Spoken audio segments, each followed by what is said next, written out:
Track 8, Puppet. I wanna call you and talk. I wanna walk to your front door and knock. After I stop, my vehicle drive to your city, cause we live in our park. Land at your driveway in the city. I do not have some control. I am starting to wonder, is this my free will or yours? I love that, man.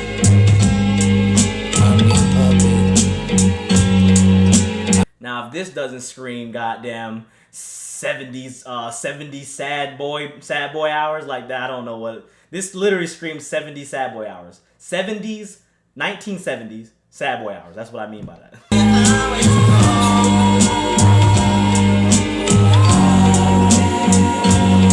This screams, I love you.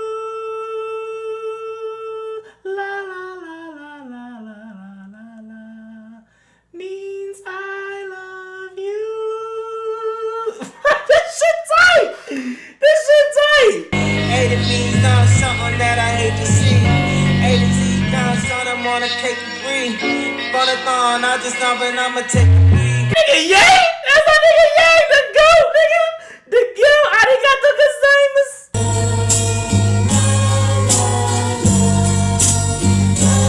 Breathe on a song.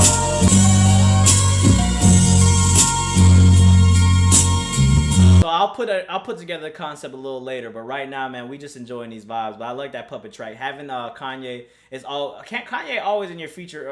Whenever he's a feature, he's going. It's going to get you hits. It's going to be a great track. He's going to put his foot in whatever he wants. I believe that, when I feel like Kanye is a feature, he's not just a feature having a verse on your track. He's in that track. He's involving himself with that track. And I think that's what's so amazing about Kanye West. This is, like I said, this is the 70s sad boy track. Like, if you want to know what a 1970s sad boy track sounds like, you wasn't born in the 70s, you were born in 2000. This right here. This is what a lot of people listen to back in the day. Like I said, la, la, la, I love you. I told y'all that. So, we talking about like Temptation days, the 5 Heartbeat. We talking about shit like that. Damn. This shit is crazy. I was texting my homies because everybody's texting me telling me this. Igor, Tyler Creator killed this shit. Dev. A lot of people texting me that shit because I do music. So it's not that I'm not paying attention. You guys always say like, you're not paying attention to music. No, I have ears and I have eyes. Eyes look, ears hear. You see how that works? Track 9, what's good? Turn my lights on. How the fuck you quiet with the mic on? I don't get excited, you saying phony ass. To the rim form, had them niggas in the cops looking jigsaw. I done fucked around and turned you bitch.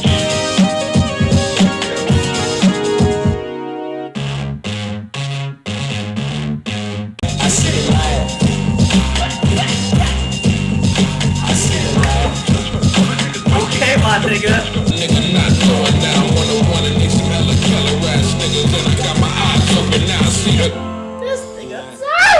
Another reason why I'm being so biased towards it is because I grew up, my favorite artists, if you want to know like my top 5 artists, not rappers, but top 5 like artists, it's always, Lupe Fiasco, Andre 3000, Pharrell Williams. A lot of y'all really don't know about, a lot of y'all listen to like, Happy, and I still appreciate what Pharrell does. I don't like Pharrell's newer music, and I'm just saying, I get it. You guys are used to that. Happy, but no, don't listen to that. Go listen to old school Pharrell, mixtape Pharrell. Go listen to Nerve Pharrell. Listen to like all that shit. Pharrell's first album was fire as fuck. People don't understand, so that's why I like that sound. I like all those weird sounds. I like the slower shit. I like when people experiment and you can still be weird and at the same time still be you. Like you don't let your weirdness take over you. Bruh, y'all gotta. This shit is amazing, bro. I'm definitely, man.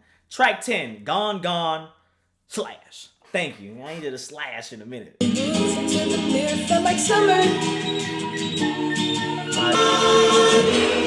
My love's gone. My love's gone. She can't compete with me.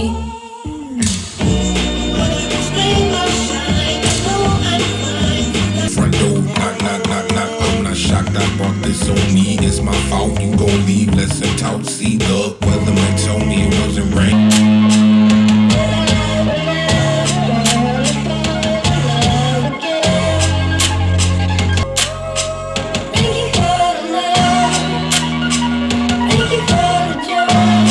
can honestly say I wasn't really feeling that track. It was the longest track on the album just because it was two different tracks.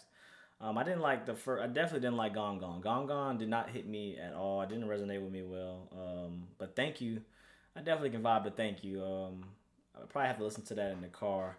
That's gonna be one of those tracks where you just listen to the whole album straight on and you just don't skip it and you kind of just let it play in the car and then you just find out if you really like it or not. But after the first listen, man, I'm more disappointed in the fact that it's not a bad track. It's like not straight dumpster juice, Gooch Sweat. It's just not a track that I really didn't like. A lot of y'all probably would like it. I'm just more upset because there's 2 tracks left on here, and I really thought this motherfucker was gonna do it. I thought he was gonna make a start to finish. I can't remember the last album I got that was. I know. Ring, ring. Ring, ring. Oh man. Ring. Hello. So I just wanted it to be.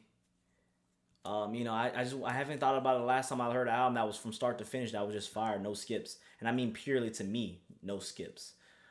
Like I thoroughly enjoy it, and this one almost had me. It was just 2 tracks. It was 2 tracks away, so that's okay though. That's okay. We 10 for 11 right now. 10 for 11. Track 11. I Don't Love You No More. I will speak up and realize there's no fish in the sea. I'm a re-up. Like, bitch, I know my shit is bumping, it's eczema. So I won't walk around with my head down like I got beat up. Cause I don't love you anymore. But now, moving on behalf something for my feelings and I lost the family. Cause I don't love you anymore.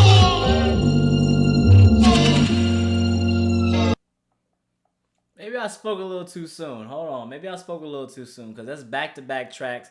I definitely wasn't feeling I Don't Love You anymore at all. Like, not even a little bit. I don't think that track will actually grow on me in the slightest. Not bad though. Look, hey, 2 tracks. That's just back-to-back 2 tracks.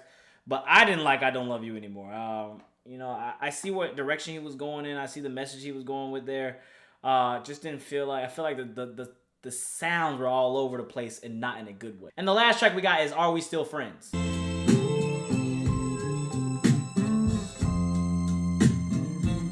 Instant heat wave. That's exactly what I heard, heat wave. And I'm not talking about actual heat. I'm talking about the group Heat Wave. And we'll share tomorrow together.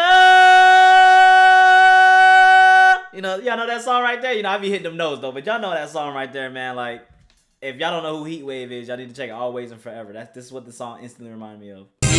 Friends. Are we still friends? Y'all hear that little? That reminds me of I'm Going Down. Y'all know what I'm talking about. Y'all know that song right there. So I can definitely see the blues influence right here. The back-to-back tracks. Are We Still Friends? I Don't Love You Anymore. I can see how it ties in together. So. Can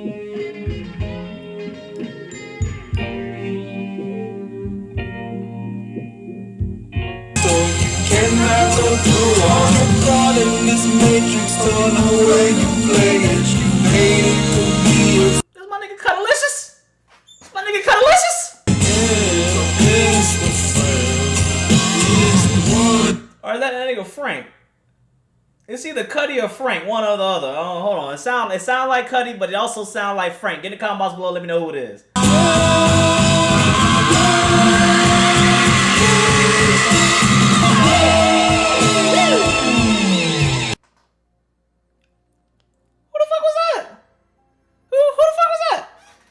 Bro, you know what's really crazy that I appreciate from Tyler? I feel like Tyler's not even trying to be this fake sad or this fake mad or fake woke person. This is just who he is, man. This is just raw emotions coming from Tyler, the creator, about how he feels, especially with these last 2 tracks, man. I Don't Love You Anymore and Are We Still Friends? I think that's kind of the same things that a lot of teenagers, a lot of us that go through when we're, coming up in life, especially when you're having a falling out with somebody, you kind of just... You ask the question still though, if you've been with somebody for 9-10 years and you kind of just like, that's crazy how people just kind of just break off and never ever talk again after that. Like, are we still friends? So, having the emotion of I don't love you anymore and then transitioning to wait, but are we still friends? That's very vulnerable from Tyler himself.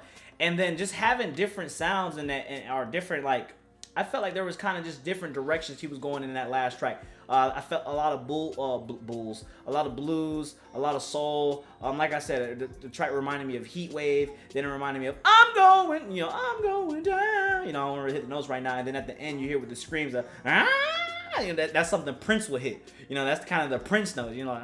Like I can't do the notes right now, but I'm just saying, y'all get where I'm going with this picture. I just feel like those last two tracks, even though I didn't like, I Don't Love You Anymore, I felt like they tied together really well, and it just showed, the heartbreak or the sadness that we're getting from, the continuation from Flower Boy to now with Tyler, because Flower Boy came out in 2017, and now in 2019, we're still continuing on this soul train, no pun intended. But my opinions on this album, man, this is definitely my top 3 album of the year, maybe even number 1. I don't want to really ruin that shit, but definitely contender right now for best album of the year. A thing that's getting me mad right now that I'm reading from a lot of the opinions, like I said, nobody's opinions affect mine. That's kind of that's a weird thing now. That you're a weirdo if you let people's opinion affect your own opinion.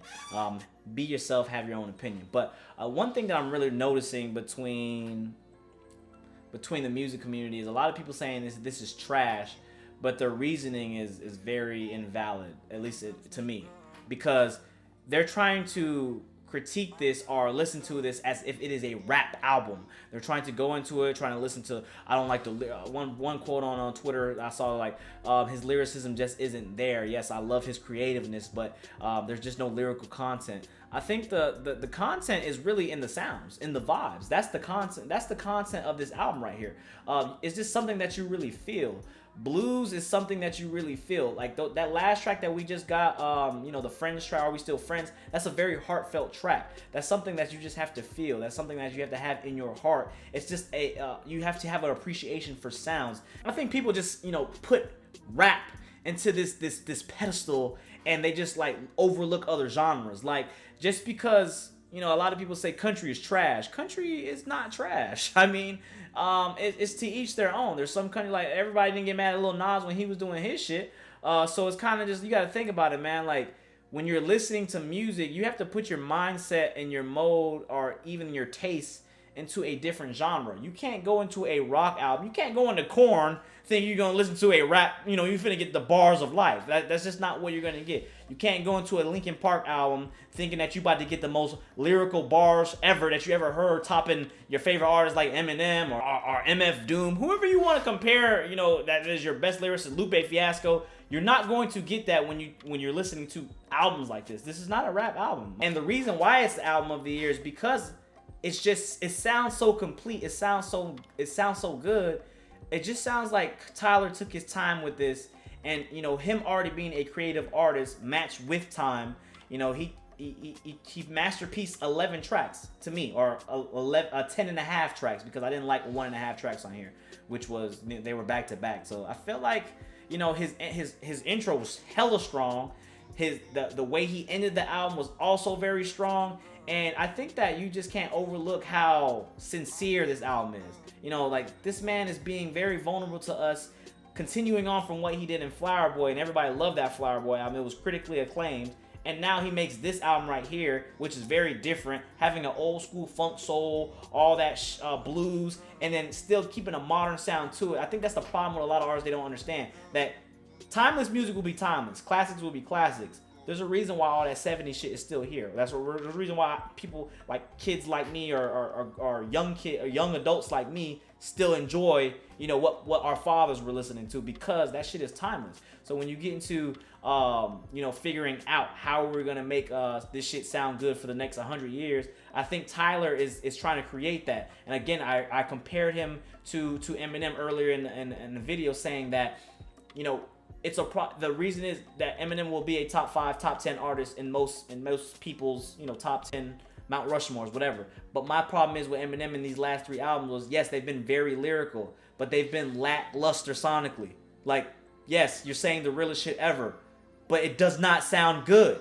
That's what people don't understand. He's rapping, yes, he's giving us the bars, he just doesn't sound good.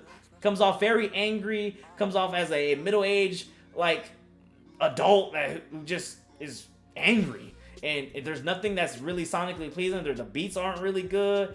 He used the I Love Rock and Roll beat for crying out loud. Like, come on, man. Like, that's just not good. So when you get something like Tyler, who's done that gritty, dark shit, and now, I'm not trying to say compare their careers, but I'm just saying when it comes to discography, Tyler has really not made a bad album because it's been refreshing in each album. Same thing goes for Kanye West. Same thing. Kanye West. Every album is different. Different in a good way, though. So that's what I'm saying right here, man. This album right here, it's tough. I said Flower Boy was his best album to date, period. For me, in my opinion. And I feel like Igor is just as good. Because there was one track I didn't like on Flower Boy. And this is probably going to be the same thing where I don't like one track. And it's kind of just like, damn, how did he do that again? I really don't understand it. So for me, I love the album because I loved all the old school sounds. I loved all the soul. I loved the funk. I loved the blues. I love just the sincerity, the sadness, and that's why I love the album. Because I'm very biased too. Same thing I said in Flower Boy. I'm very biased to this album because it's just music I've been listening to. You saw all the songs I referenced to you guys in this review. Like, I loved all those songs. I know them by heart. And that's just why I like it. So get in the comment box below. Let me know why you dislike it. I want to know I respect everybody's opinion. So I want to know why you dislike it. And I want to know for the people that like it, why you like it. And if you think this is better than Flower Boy, get in the comment box below. Let me know. If you want my, like I said, you want my playlist, this whole album probably might go on my playlist. I actually got to update my Spotify because I haven't done it in a while. But I got to update my Spotify playlist to include Flower Boy and Igor. I will put all my favorite Flower Boy and Igor. My Spotify playlist is just literally the fire. Like that. It's non-negotiable skip. Apple Music, I would just put, if it's good tracks, I would just put it in my playlist on Apple Music. So if you want to do that, head to Patreon, do that, and you will get the links. And if you want my merch line, a lot of you guys have been asking for my merch. If you want my merch, that will be also in the description below. You can go ahead and get that. So another pre-order for another 2 weeks. So don't miss out on that. I know a lot of y'all been asking. And hey, man, thank y'all for supporting. Thank y'all for subscribing. Like always, don't forget like, comment, subscribe, share, all that good stuff. And Tyler, Creator, beautiful album. I haven't felt like this in a while on the album, so we're gonna keep it like that. Till the next time, it's been Boy Dev. We are out.